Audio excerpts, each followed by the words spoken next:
আসসালামু আলাইকুম। সবাই কেমন আছেন? আলহামদুলিল্লাহ আমি অনেক ভালো আছি।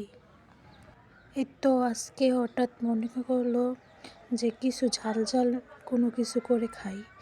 তাই জন্য তেঁতুল, ক্ষীরা, বড়ি নিয়ে নিলাম।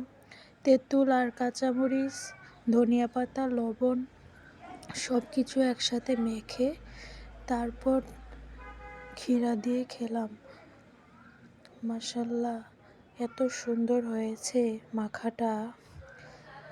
আর টাটকা জিনিস খাওয়া অনেক ভালো। আর আমি অনেক পছন্দ করি টক, কিন্তু ঝাল এতটা খেতে পারি না, কিন্তু টক আমি প্রচুর খাই। দেখুন তো, জিভে পানি আসে না?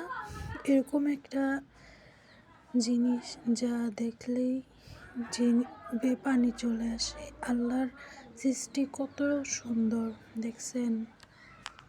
বড়িগুলো টক না, মিষ্টি, তাও তেঁতুল দিয়ে মাখিয়ে খেতে অনেক মজা হয়েছে। আপনারাও ট্রাই করে দেখতে পারেন, অনেক মজা। আমার কাছে অনেক ভালো লাগছে। এবং ক্ষীরাগুলো